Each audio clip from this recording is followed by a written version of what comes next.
ఇవి నువ్వు సన్నగా ఉన్నావా, ఈ వీడియో నువ్వు చూడకు, ఇవి నీకు అవసరం లేదు, స్క్రోల్ చేసేసాయి. ఒకవేళ నువ్వు లావు ఉన్నావు, వెయిట్ ఎక్కువ ఉన్నావు అనుకుంటే ఈ వీడియో ఖచ్చితంగా చూడు, నీకు ఖచ్చితంగా హెల్ప్ అవుతుంది. ఇగో ఇట్లా ముద్దుగా అందంగా ఉన్న నేను సెల్ఫ్ కేర్ లేకపోవడం వల్ల గిట్ల అయితే తయారైనా. 80 kgs ఉన్న నేను 120కి అయితే ఇంక్రీజ్ అయిపోయినా. 120కి వచ్చిన తర్వాత నా లైఫ్ స్టైల్ మొత్తం చేంజ్ అయిపోయింది. నా బాడీ స్ట్రక్చర్ మొత్తం చేంజ్ అయిపోయింది. నల్ల బొగ్గు తయారైపోయినా పిగ్మెంటేషన్ తోని.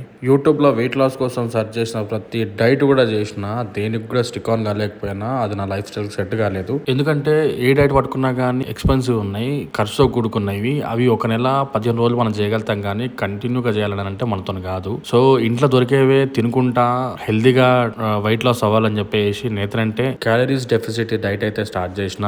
నాకైతే చాలా మంచి రిజల్ట్స్ వచ్చినాయి. ఈజీగా 8 to 10 kgs అయితే నేను లాస్ అయినా, అది కూడా 20 to 25 days లో మాత్రమే. సో నా లెక్క మీరు కూడా వెయిట్ లాస్ అవుదాం అనుకుంటానంటే నేను చేసే డైట్ లా మీకు నచ్చినట్టుగా కొన్ని చేంజెస్ చేసుకొని చేయండి, ఖచ్చితంగా రిజల్ట్స్ వస్తాయి. ఈ డైట్ లో నేను ఏం తింటున్నా, ఏం చేస్తున్నా అనేది అయితే రెగ్యులర్ గా వీడియో చేసి పెడతా. నాతో పాటు మీరు కూడా మీ వెయిట్ లాస్ జర్నీ స్టార్ట్ చేయాలనుకుంటున్నారంటే మన కొన్ని ఫాలో చేయండి. ఈ వీడియోకి లైక్ చేసి కామెంట్ సెక్షన్ లో కామెంట్ చేయండి, నేనే మీకు DM చేస్తా, మనం మాట్లాడుకుందాం. అలాగే మీ బంటి ఫ్రెండ్ కి తప్పకుండా ఈ వీడియోని షేర్ చేయండి. బాయ్.